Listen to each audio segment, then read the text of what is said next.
বাচ্চাদের তুমি পাখির মতো গুলি করে মারছো। পান্তেরকে নিয়ে পিনাকি ভট্টাচার্য একই বললেন, শুনতে থাকুন। তাই সে তার বাচ্চাকে মাদ্রাসায় পাঠায়। কেন পাঠায় জানো?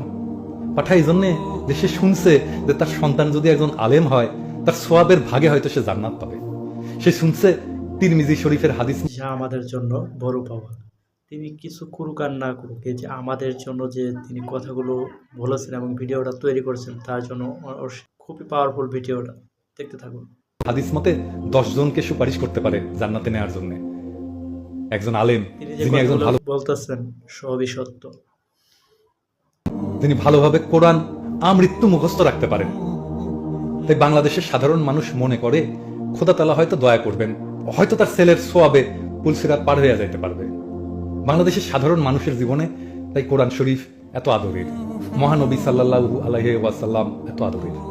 তাই সে মাদ্রাসার ওই ছোট ছোট সলবল ওদের মহব্বত করে ডাকে, কি জানো কি বলে ডাকে? কোরআনের পাখি। আর সেই মাদ্রাসার বাচ্চাদের তুমি পাখির মতো গুলি করে মারছো।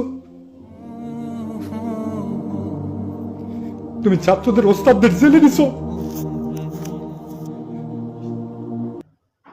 তার কথাগুলো শুনলে আসলে খুবই কষ্ট লাগে।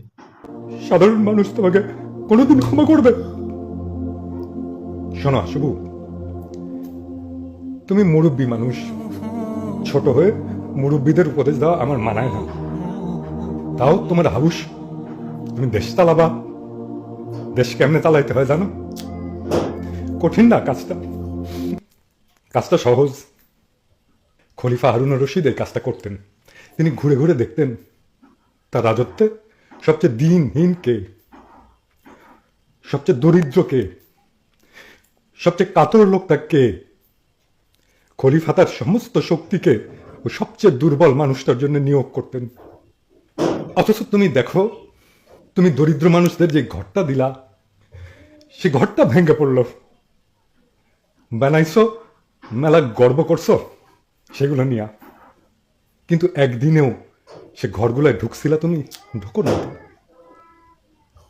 বড় লোকদের বিল্ডিং বানাইছো অনেক। এই যে কাকরাইলে বিচারপতিদের নজর কাড়া বিল্ডিং বানাইলে আমি গেছিলাম, ওইটা তো ভাঙে না।